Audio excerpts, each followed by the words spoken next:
Donc, bienvenue à notre continuation du cours de Docker. Donc, on avait vu la semaine passée comment, premièrement, utiliser les bases de Docker, de faire le Docker Run, d'utiliser les différentes commandes disponibles à l'intérieur de Docker.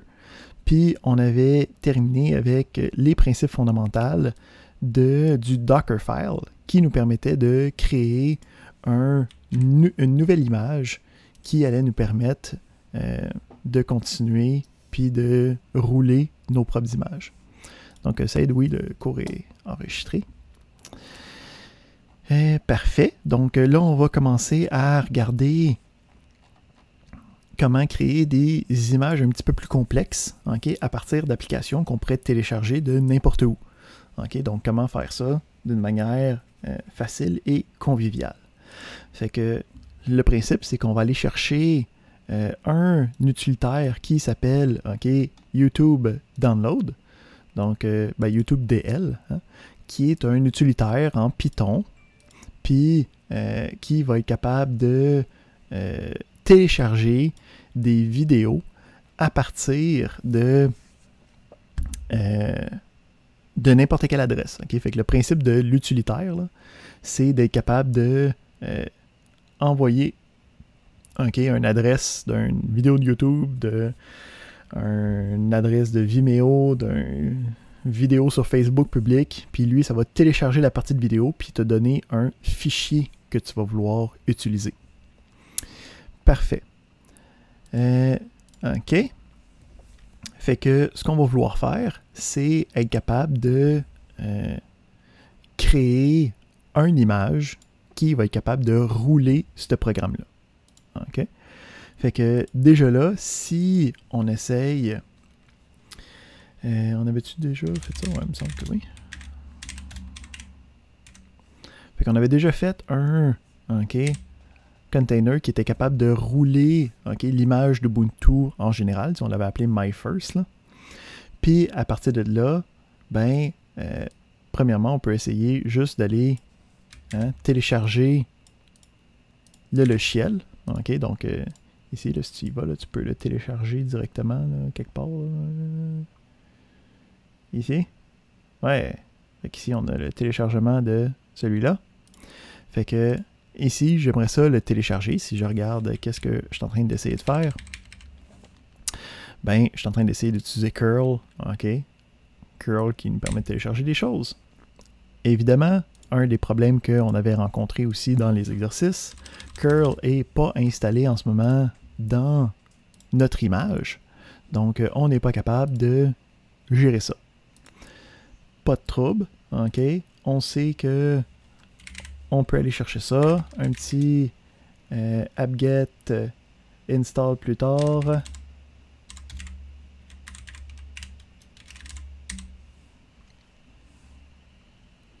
Va me permettre d'aller chercher curl.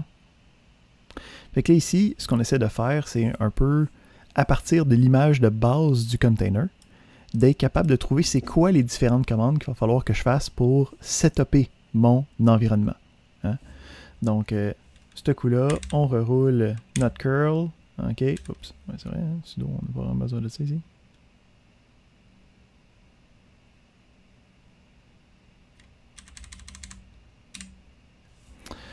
Donc, on télécharge l'application. OK, ça l'a téléchargé. Puis, on l'a maintenant de disponible dans user local bin YouTube-DL. Fait que c'est dans les chemins d'accès de base du système d'exploitation. Fait qu'à partir de là, on peut y donner les droits d'exécution.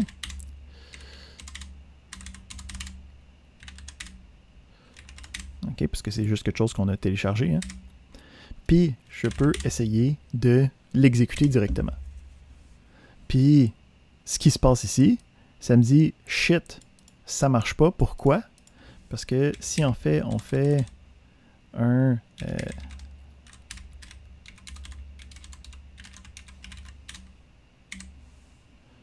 il n'aimera pas ça, par exemple.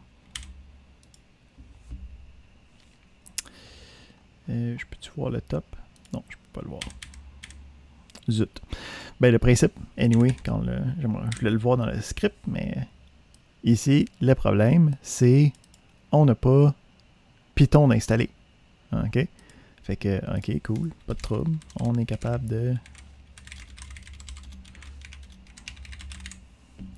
d'installer Python.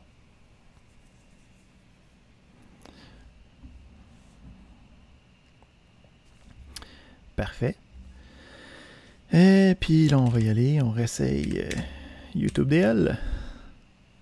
Puis, à ce point-ci, on peut voir, cool. On a maintenant, OK, l'utilisation normale. Ici, on a un warning là, à propos des locales parce qu'ils ne sont pas setés par défaut quand on le roule dans le container. Fait qu'au pire, on peut juste le dire nous-mêmes.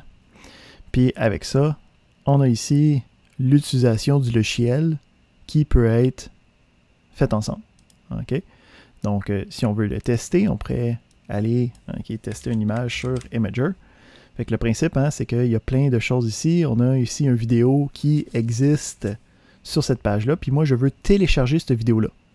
Fait que YouTube DL, son but, c'est d'être capable de partir du lien qui contient la vidéo.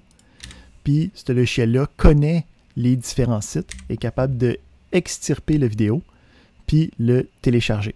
OK? Donc, si je regarde ici, j'ai maintenant Imager, le nom du lien en MP4, qui est la vidéo que je peux utiliser. Fait que si on prend les actions que j'ai faites, parce que là ici, le principe c'est, je veux être capable de me créer une image avec YouTube DL.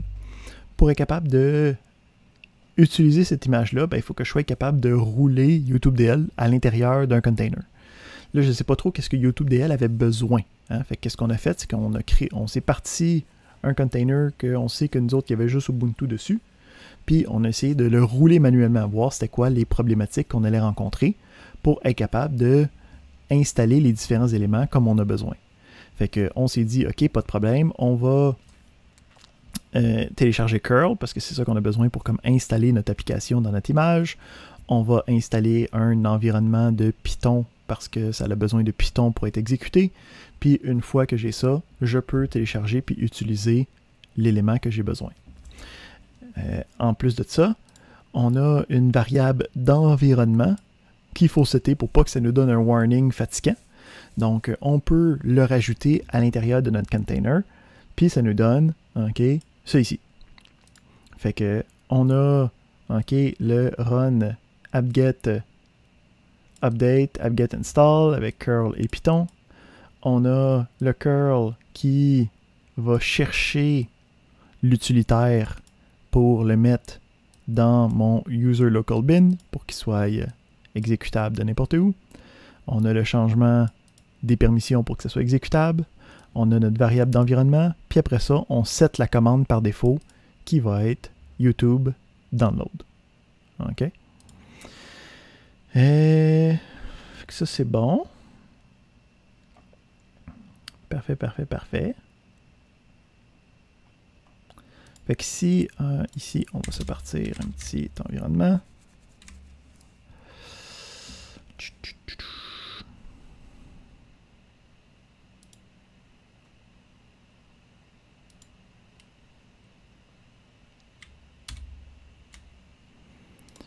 Pour l'instant, on peut arrêter celui-là. C'est ici, il devrait rien avoir. Parfait. On revient ici. Fait qu'on avait les exemples de tantôt. Fait qu'on peut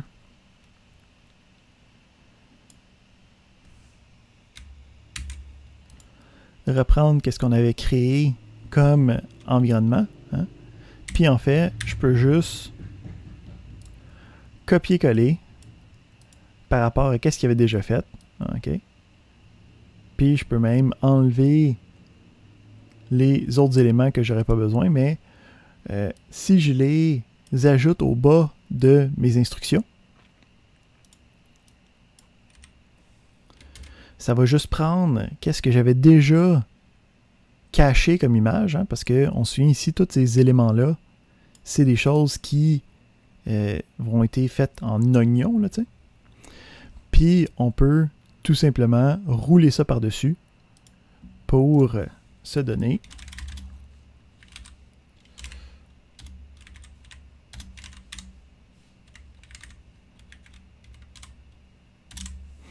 évidemment, si on voulait que ça soit clean, là, on peut le repartir de rien puis juste aller travailler avec ces éléments-là de base. OK? C'est aussi possible. On peut le faire plus clean.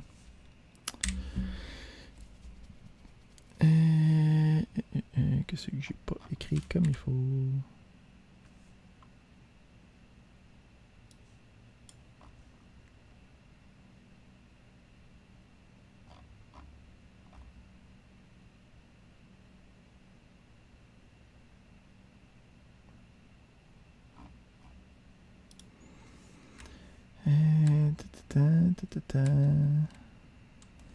Ouais, tout ça c'est beau. Build avec un D. Ah, j'ai-tu... ouais, faudrait que je sache écrire. C'est ça la problématique. Got it. OK. Excellent. Fait que ça télécharge nos choses. Ça va les installer.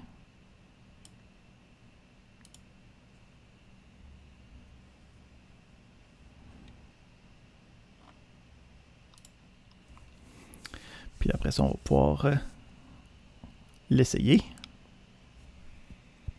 Excellent. C'est quoi la commande d'environnement? LC underscore all, ouais, ça. Ici, c'est parce que quand on l'a roulé, OK, ça nous a donné un warning ici. OK? Pour savoir quel encodage le système d'exploitation utilisait. OK? Ce qui est fatigant. Parce que habituellement, cette variable d'environnement-là est setée à l'installation. Dans l'image d'Ubuntu, c'est juste pas seté. Fait que nous autres, on la set, OK, juste pour que ça soit que quand tu roules l'application, il n'y ait pas de warning. Ouais. OK. Fait que on Docker Run. On roule juste notre application, voir est-ce que ça fonctionne, est-ce que ça nous donne la bonne chose. Puis on peut voir, OK, ça roule bien, qu'est-ce qu'on recherche. OK, donc ça roule notre application qui peut utiliser l'URL que je veux avoir. Fait que là, je suis comme cool, parfait. J'essaye de rouler avec un lien qui devrait donc télécharger qu'est-ce que j'ai écrit. Puis quand j'essaie ça, ça fait « Ouais, non, fuck you ». Là, le problème vient avec le fait qu'on a utilisé ici le command. Okay? Donc, le command, son but, c'est d'être la commande par défaut qui va être utilisée. Le mot-clé ici, c'est la commande par défaut. Ça veut dire que si moi, j'entre une commande, ça overwrite qu'est-ce qui était écrit là. Fait que le principe ici, c'est que quand j'ai exécuté le Docker Run YouTube, puis là, moi, j'ai rajouté une commande, cette commande-là a pris ça, puis l'a pasté à la place de ça, donc lui n'est pas exécuté, puis ça l'exécute ça comme commande. Puis évidemment, de juste marquer une adresse web sur une commande sur Linux, c'est pas vargeux. Okay? Donc, si j'essaie de faire ça de même direct, ça marche pas fort. Okay? Donc, là, ce qu'il faut faire, c'est de changer la manière qu'on utilise le container pour dire, si j'envoie une commande, ne fais pas remplacer notre élément, rajoute-le comme paramètre à la commande que j'ai déjà indiquée. Okay? Donc, le command, c'est, puis ça le dit ici si on regarde le petit slide là, que j'ai dans Visual Studio Code parce que j'ai installé l'extension de Docker qui me donne la documentation en même temps. Donc, c'est un des outils intéressants, Visual Studio Code, parce que ça me permet d'avoir, OK, c'est quoi ENV déjà ou c'est quoi Workdir, puis avec des exemples de chacun. OK, excellent. Puis là, ce qu'il faut faire, c'est de changer la manière qu'on utilise le container pour dire, si j'envoie une commande, ne fais pas remplacer notre élément, rajoute-le comme paramètre à la commande que j'ai déjà indiquée. Tu peux même suivre les liens, je pense. Ouais, c'est ça. Si tu suis le lien de l'image, il va automatiquement t'envoyer sur la bonne page. OK? Tellement c'est cool et bien fait. Mais ça ici, c'est de Visual Studio Code que c'est bien. Donc, si on le regarde, ça dit c'est les défauts pour l'exécutable. Puis, ça parle du entry point. Donc, le entry point, c'est ce que nous, on recherche en ce moment, en fait. Donc, le entry point, ça va être l'exécutable qui est obligé d'être exécuté quand je fais le run. Puis, si je rajoute des choses, ça va être des commandes qui viennent avec. Fait que nous autres, on peut changer ça en entry point.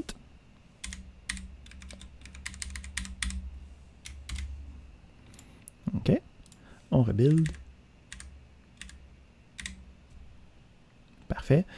Comme ici, il ne s'est rien passé de spécial. Hein, ça s'est fait presque instantanément parce que toutes les étapes qui étaient longues étaient déjà cachées. Hein, donc, il y avait déjà fait cet élément-là. La seule chose qui a changé, c'est le entry point qui fait juste changer la manière que ça part. Fait que c'était pas très long. Puis, à ce point-là, donc, si je le run normalement, OK, juste avec notre affaire, ça va quand même être le help, OK, de juste le rouler. Mais là, si je commence à faire ça, avec une image, oh shit, ça a réussi à télécharger notre fichier. Bon, là...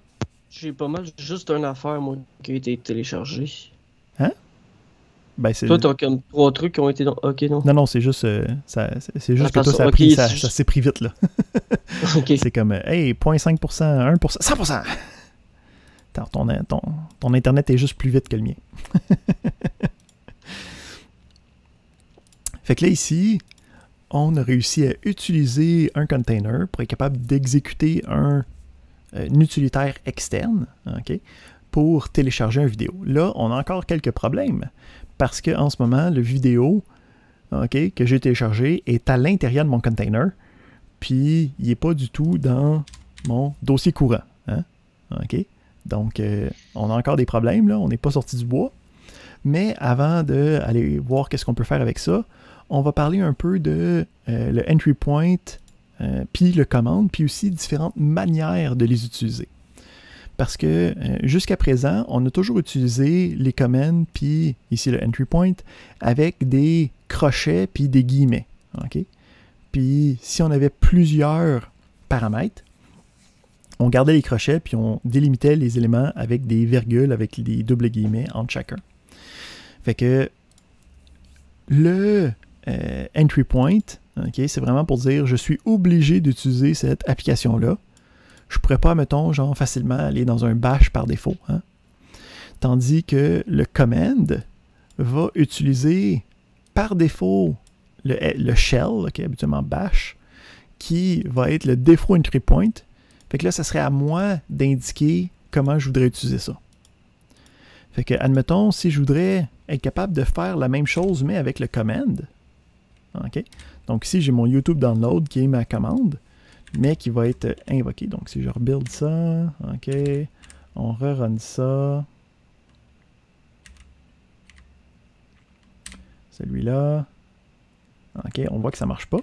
Mais ce que je peux faire, c'est dire... OK, roule-moi ce container-là, puis ma commande, ça va être YouTube Download cette patente-là. Oh! Ça a marché quand même. Fait que là, tu forces un petit peu la main... Ben, c'est de dire... Ben, c'est ça, je dis, par l'application que je sais que tu as, hein, parce que c'est le bon container, puis exécute-le sur ce fichier-là en particulier. Fait que dans le fond, t'es mieux de mettre un entry point pour ce cas-ci. Ben, c'est ça. Ben, ça va dépendre de comment tu veux comme déployer ton application. Parce que si tu veux avoir une application qui est facilement accessible, hein, ou pour rajouter des choses, ou pour modifier peut-être l'image, de mettre un entry point, ça te lie un peu les bras. Okay? Parce que tu es obligé d'avoir comme tremplin l'application que tu veux avoir. Tandis qu'avec le command, puisque c'est juste un SH, ben à partir de là, tu peux comme commencer à invoquer ce que tu veux. Fait que le entry point est plus limitant, Ce qui fait en sorte que c'est moins vu, en fait, dans la majorité des Dockerfiles. Ils utilisent habituellement le command pour être capable d'avoir des choses plus versatiles. Oui, Saïd? Oui, donc si j'ai bien compris, avec un entry point, on ne peut pas utiliser directement le bash, Exact. le SH. Exact. On va directement utiliser la commande. Puis toute autre instruction serait rajoutée comme paramètre à cette commande-là. Ok, merci. Oui, Michael? Moi, je suis un peu perdu dans qu'est-ce qu'on fait exactement. Là. Fait que là, ici, on... Parce que moi, je commence la première ligne, là, ça me dit Ubuntu 16. Whatever. Ouais. Fait que là, on modifie... Attends, excuse. Il rouvre une image d'Ubuntu. Dans l'image, il roule les commandes qui sont là. Il se base sur l'image d'Ubuntu, puis on va rajouter des couches par rapport à nos commandes. Puis nous autres, on veut aller télécharger l'application de YouTube DL, puis faire en sorte qu'on va utiliser ça. Fait qu'on installe... Ouais. Mais ça, c'est des commandes qui vont être roulées dans l'image. Qui va rouler pour construire l'image. Fait que il va partir de ça, OK? Donc, il va se rouler un micro-conteneur là, de Ubuntu 16.04 pur. Il va, dans ce conteneur-là, rouler ces différentes commandes-là. Puis une fois qu'il va avoir fini ça, il wrap up ça, puis ça devient une nouvelle image que je peux utiliser. OK. C'est bon. Je te comprends mieux. Excellent. Frédéric?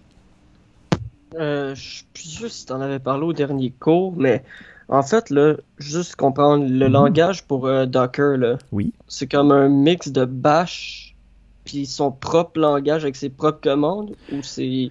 Ben, en fait, c'est quoi, en fait? C'est purement comme la syntaxe du Dockerfile, OK? C'est juste que la syntaxe du Dockerfile, c'est run et une commande que tu vas rouler dans le container de base pour lequel tu veux rajouter des choses. Fait que, oui, après ça, c'est une commande que tu pourrais rouler effectivement dans Bash, parce que le principe, c'est que ça roule ça sur la base de cette image-là. Mais, tu sais, il faut toujours que ça commence avec une commande du Dockerfile. Là. Est-ce que je suis clair? Parce que je suis pas certain d'être clair en ce moment. Fait que si je comprends bien, là, on roule du bash après la commande de Docker parce qu'on est dans un container qui roule Ubuntu. Exact. Si on serait dans un container Windows, on pourrait mettre du PowerShell. PowerShell. Ouais. Exact. Okay. Fait que les commandes après le run ou whatever, ça va varier de l'environnement dans lequel t'es. Exact. Comme okay. Ubuntu est fait, Docker est fait pour de base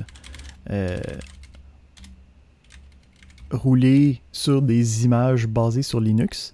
Il commence à avoir des images qui sont basées sur Windows, qui changent un peu comme ça marche derrière. Là. Mais fait que c'est pour ça que c'est comme tout basé sur le Unix stack, là, mettons. Là. Si tu serais dans un système real, tu roulerais des commandes real. Ouais. Red Hat, là? Mm-hmm. Ben, okay. ça serait des commandes de sur environnement SH, un peu. Ouais. OK. Alright. Fait qu'ici, je montre. On peut avoir des Docker files qui sont basés sur des images de Windows. Puis à partir de là, ben, les runs, ça va être du stock qui roulerait dans PowerShell, là, ou qui roulerait dans l'invite de commande. Ok, je comprends un peu plus. Fait que dans le fond, il faut que tu apprennes un peu tous les types de syntaxe avec Docker. Ben, il faut que tu apprennes les syntaxes de Docker. Il faut que tu apprennes la syntaxe de Docker, puis la syntaxe du système d'exploitation sur lequel tu te bases, là, définitivement.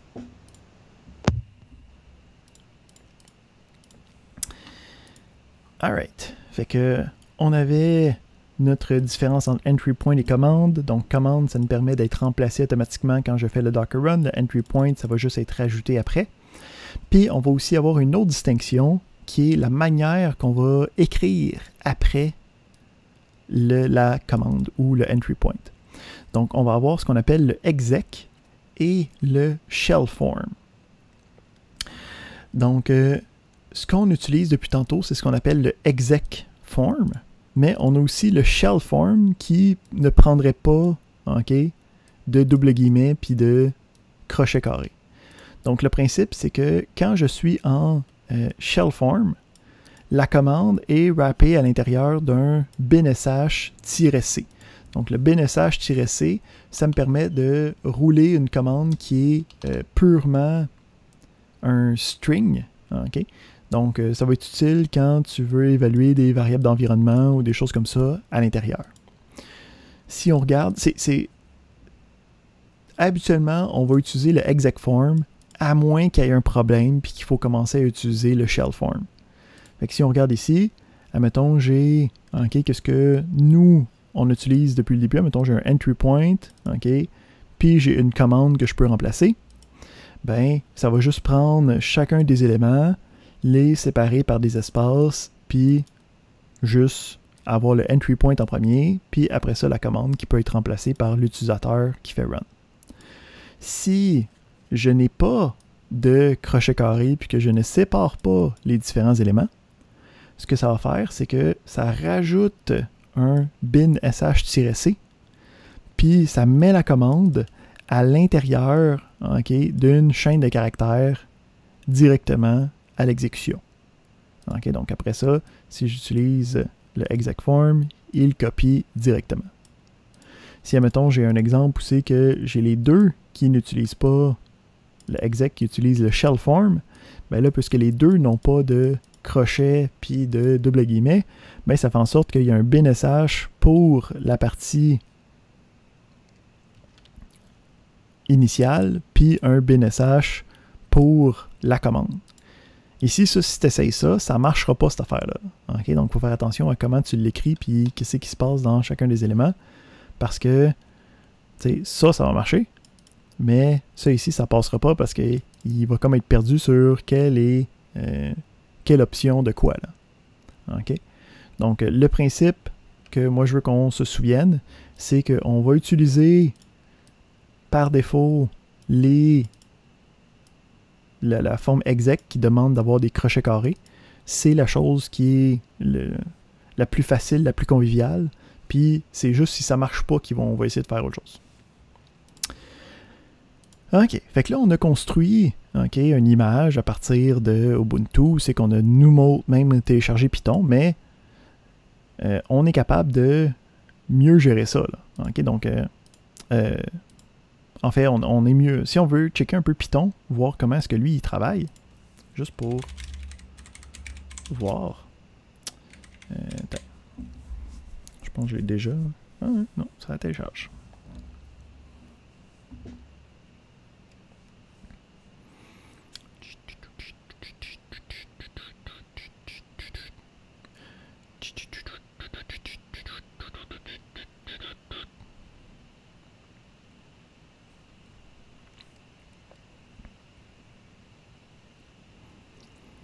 On extrait des choses.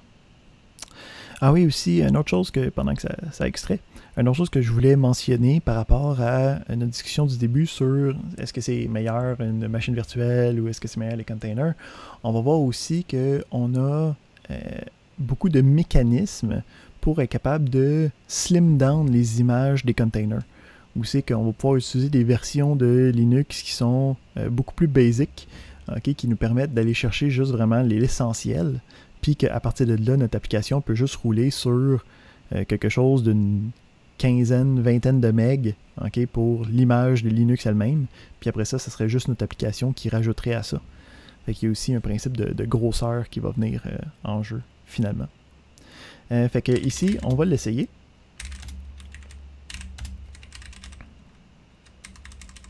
Fait que le principe, c'est si je le roule tout seul, ça exécute l'environnement de Python, où c'est qu'on peut commencer à écrire des choses à l'intérieur.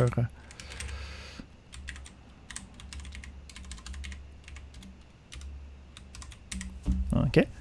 Donc, on n'ira pas dans le principe de comment ça marche la programmation, mais on est dans un invite de commande qui me permet d'écrire des choses qui vont être interprétées par Python. Fait qu'on peut voir ici que la commande ou le entry point, c'est utilisé directement. Mais si je veux le tester, si j'envoie bash, là, ben je peux voir ici que ça me donne directement le bash. Donc, avec ça, je peux savoir que lui utilise une commande qui peut être effacée pour être capable d'exécuter qu'est-ce que je veux. Oui, Michael? Le tiret IT, c'est quoi exactement? Donc, le tiret IT, c'est pour... en fait, c'est deux options différentes. C'est comme tiret I puis tiret T, mais c'est tout le temps utilisé ensemble. Donc, le I, c'est pour le interactive. Ça veut dire que qu'est-ce que moi, je vais taper va être envoyé dans le container, dans son stdin. Là, comme ça, je vais pouvoir taper des choses sur mon clavier, mais ça va être pipé dans le container. Puis le T, c'est pour créer un virtual TTY pour avoir un environnement qui est capable de recevoir ces touches-là. Donc, habituellement, quand tu veux être capable de taper des choses à l'intérieur du container, tu veux mettre l'option "-it". C'est comme un SSH, même pour ton container. Ben, dans la pratique, mettons, oui, là, mais dans la mécanique derrière, c'est pas pantoute ça.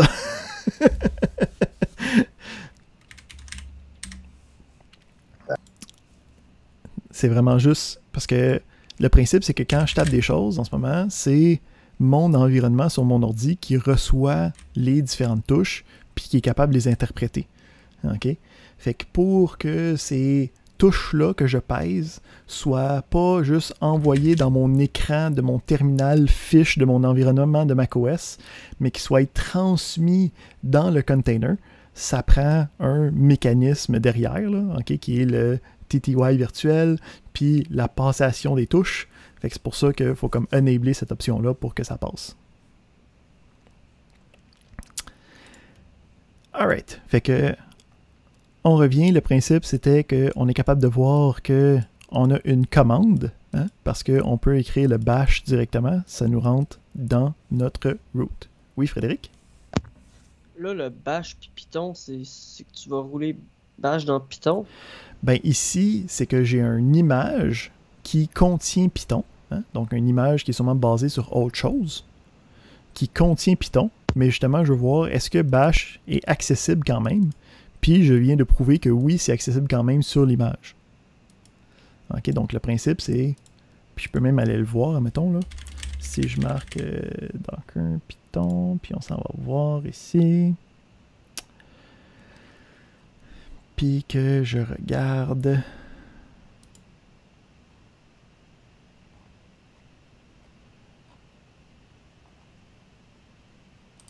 J'ai-tu... 3 points...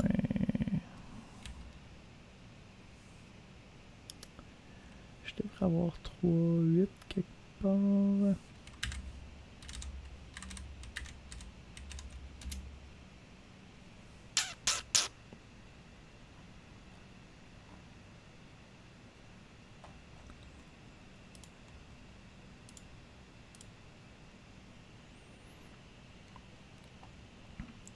Fait que ici, si on regarde, lui, il est quand même basé sur une autre affaire qui est Buster, hein? Donc qui est une des versions de Debian. Puis à partir de là, lui, il fait toutes ses affaires, puis après ça, lui, il me donne la commande Python 3. Okay? Mais le principe, c'est que l'image de Python 3.8 est quand même basée sur une image d'un Linux quelconque. T'sais. Est-ce que ça va pas pire? Ce que je suis quand même mélangé. Là. Pourquoi qu'on part de YouTube DL à rouler du Python tout de suite après? Ici, c'était juste pour tester les différentes versions de entry point puis de commande. Parce que je vous ai dit que, tu sais, habituellement, on va utiliser le command à la place du entry point pour que ce soit plus versatile. Je voulais juste vous montrer un exemple de où que c'est le cas, là, tu sais. Là. Fait que par défaut, on a le command qui me roule Python, mais c'est quand même un command que moi, je peux comme effacer puis remplacer à ma place. Là. C'est juste ça que je voulais montrer ici.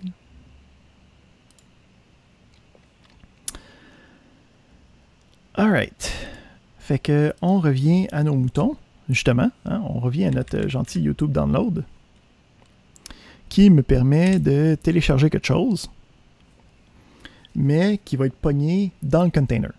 Okay, donc ici, on va juste trouver c'est quoi le container.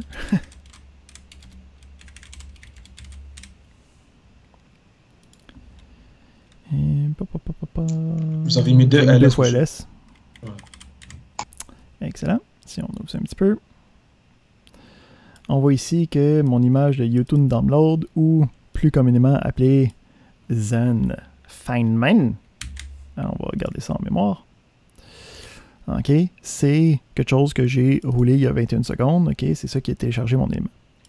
Fait que si je regarde, puis je fais un docker diff avec le nom de mon container.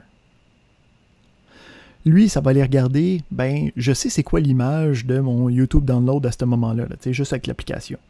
Fait que là, je vais aller voir c'est quoi la différence entre mon image de base puis qu'est-ce que j'ai roulé à l'intérieur.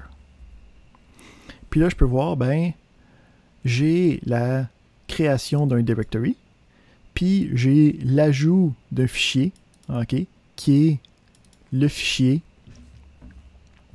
que j'ai téléchargé. Fait que je peux aller copier à partir d'un container des informations. Fait que je peux faire docker cp, puis à ce point-là, je vais... Oui, Saïd? J'ai pas trop bien compris ce que va faire la commande docker diff. C'est la différence entre quoi et quoi?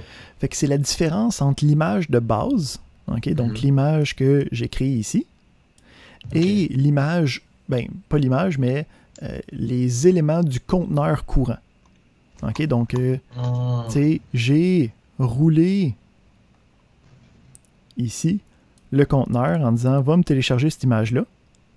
Fait que lui, il a commencé à télécharger des choses. Il a donc rajouté des fichiers par-dessus l'image de base. Fait que moi, je veux voir justement quelles sont ces différences-là. OK, merci beaucoup. Fait que à partir de là, on peut utiliser la commande cp en utilisant le nom du container.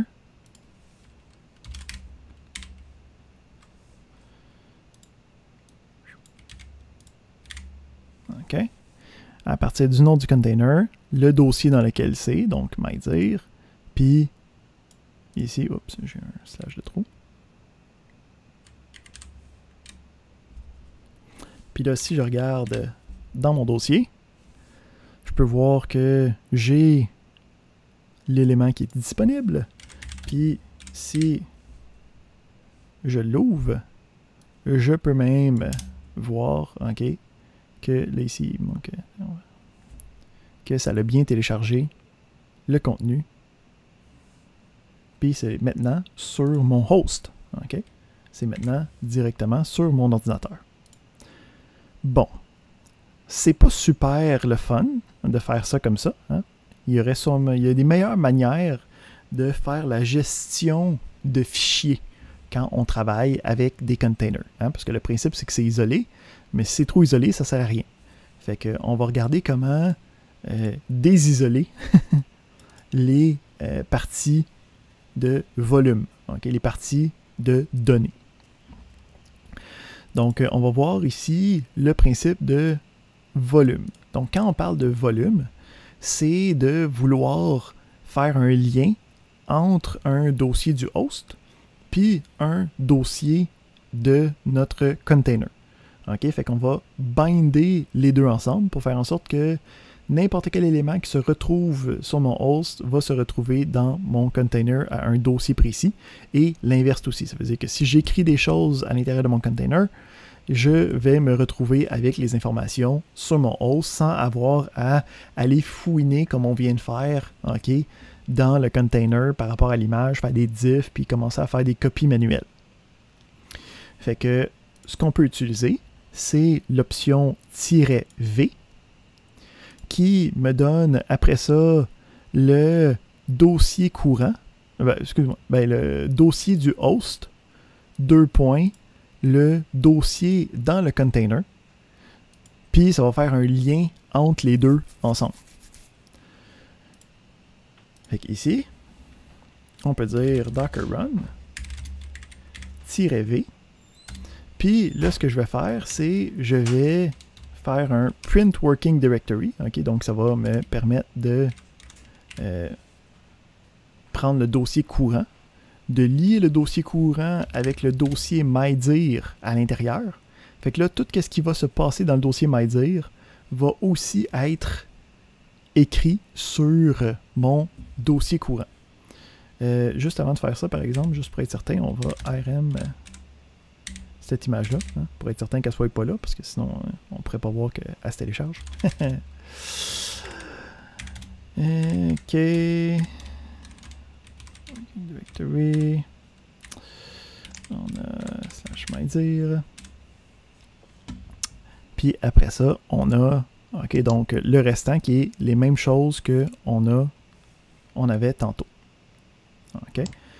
Donc ici, attends, on va refaire ici, puisque nous autres on a maintenant une commande, fait que il faut que ce soit YouTube-DL.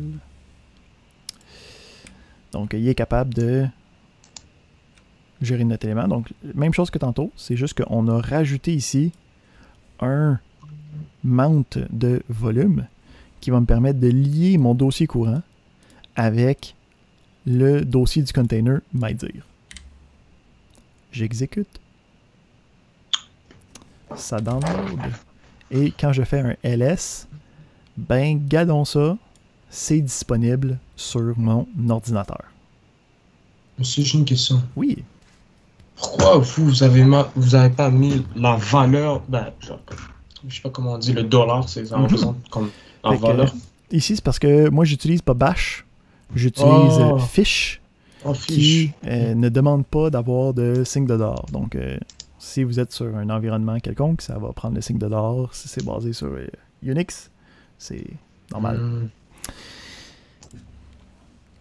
Mais moi, je suis un special snowflake qui utilise des shells que personne n'utilise, fait que j'ai pas besoin de mettre le signe de dollar. Parfait. Fait que le principe, c'est on est capable de monter des éléments. Puis là, on a pas mal qu'est-ce qu'on voulait là. On a une image qui est capable de rouler YouTube Download, qui est capable de télécharger ce que j'ai besoin, puis qui est capable de maintenant rouler n'importe où, n'importe quand, n'importe comment.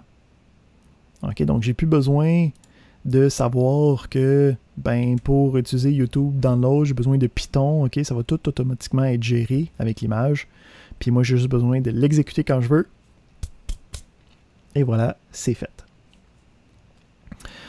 Donc, à partir de là, on est capable d'utiliser aussi le volume bind pour avoir des fichiers spécifiques. OK, donc on n'est pas obligé d'avoir un dossier. On peut y aller aussi avec un fichier spécifique. Puis, faire attention aussi, le -v, si on a un fichier ou un dossier qui n'existe pas, il va juste automatiquement le créer comme étant un dossier. Parfait. Fait qu'on a un petit exercice que je vais vous laisser faire. Puis, l'autre chose qu'on regarde aujourd'hui, c'est ça. Ça va être le principe de gestion de connexion. Mais juste avant de passer à ça, on va se prendre un petit 10 minutes de pause. C'est éclairer les oreilles. OK. Être capable de pas trop s'endormir. Aller aux toilettes. Prendre de l'eau. Donc, pause de 10 minutes. Alright. Donc, comme on continue sur nos lancers, on a vu comment rajouter un volume externe, donc qui était basé sur un disque sur le host, donc sur un dossier sur le host, puis faire en sorte qu'il y avait une copie conforme qui était reliée ensemble dans le container. Fait que on a le principe de liaison de dossiers. On va avoir le même principe pour travailler avec les ports et les différentes applications.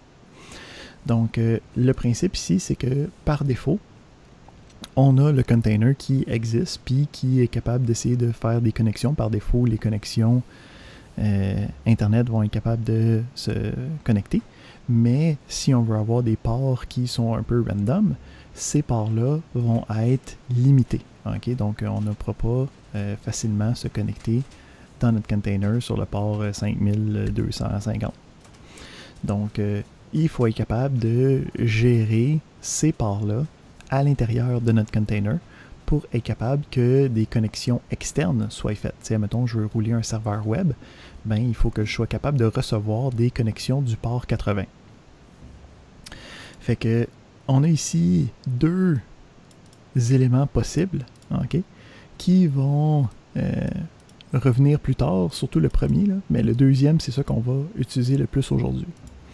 Donc, on a le principe d'exposer un port. Okay, donc, quand on expose un port, en gros, c'est à l'intérieur du container, on ouvre la petite porte pour que celui-ci soit capable d'être utilisé. Une fois que le port est exposé, on va être capable, ben, en plus d'exposer le port, ça ne fait pas en sorte qu'on peut facilement aller se connecter à cette machine-là parce que le réseau interne qui est créé avec Docker n'est pas nécessairement facilement accessible. Okay? Parce qu'il y a son propre sous-réseau qui est créé juste pour lui, qui ne fait pas partie du réseau de ton hôte.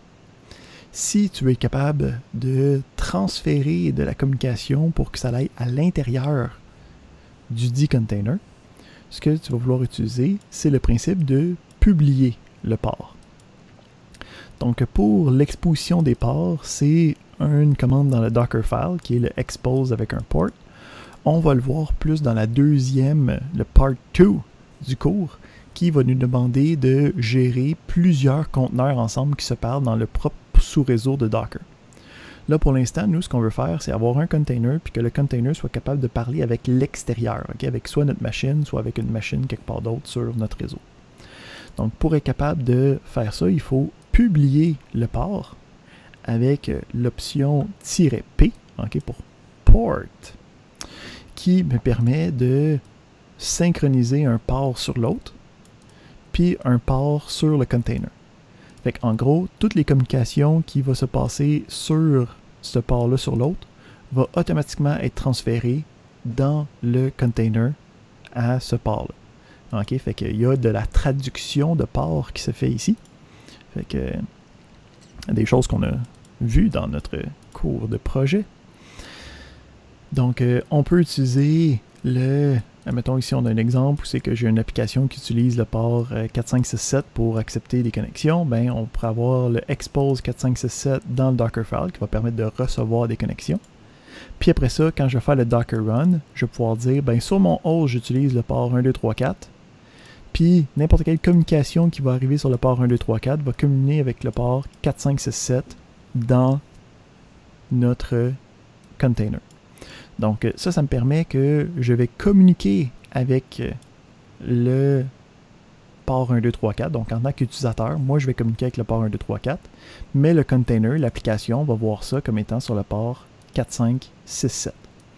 Donc, ça, en passant, c'est un autre avantage qu'on a par rapport à l'utilisation de machines virtuelles, où c'est que si tu as une application quelconque qui est une bitch, puis que son numéro de port est préassigné, hein, tu peux commencer à gérer ça d'une manière plus facile et conviviale avec le container.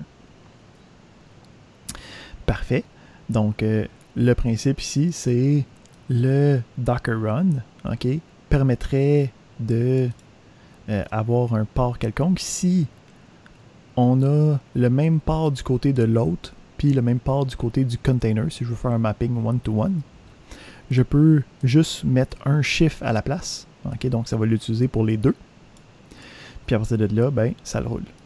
Si tu veux savoir c'est quoi les ports qui sont disponibles pour certaines machines, il va y avoir ici, okay, le Docker Port que tu peux utiliser avec soit le numéro d'identification du container, soit le nom du container, qui va te dire, okay, c'est quoi les différents éléments. Ah non, excuse-moi, je me suis gouré, là. Je viens d'avoir une bulle, là. Ça prend pas deux fois le même numéro de port, ça va en prendre un de manière random sur le host. Fait que ici, pour savoir c'est quoi le port, c'est justement tu utilises le Docker port pour voir c'est quoi le numéro de port qui t'a été assigné, ok, de manière dynamique. Fait que tu verras pas ça souvent, là, juste le numéro tout seul, là, parce que justement, c'est un peu trop... ça peut un peu trop faire ce que tu veux. Fait que habituellement, tu vas voir ce genre de commande-là qui va permettre de gérer les différents éléments. Parfait. Fait que c'est ce que je voulais voir aujourd'hui. Nous, il y a une dernière partie, ok, ici, qui est pour publier des projets sur Docker Hub que nous, on ne fera pas. Ok. Fait que aujourd'hui, la majorité du cours va être pour continuer votre partie sur les Dockerfiles si ce n'est pas déjà fait. Puis après ça, de continuer pour les derniers exercices. Donc, les derniers exercices sont quand même assez costauds, là, fait que prenez-vous pas à la dernière minute, on se donne une semaine pour faire ça. Puis, pour travailler avec ça, on va avoir ici, en gros, 3 applications qu'on va utiliser. Donc, on va créer une application web complète. Donc, une application web va avoir besoin du serveur web avec l'application de base. OK, fait que le front-end dans l'exercice 10. Il va y avoir le back-end, OK, avec l'exercice 11. Puis, avec tout ça, il va y avoir un moment où c'est qu'il va falloir partir les deux en même temps, puis être capable de les faire communiquer les uns avec l'autre en ouvrant les ports, puis en associant les ports dans les différents éléments, OK, qu'on a besoin. Fait que nous autres, si on se donne la liste des choses qu'on veut faire, je pensais qu'il en restait plus que ça. J'aurais pas fait la pause. Parfait. Donc,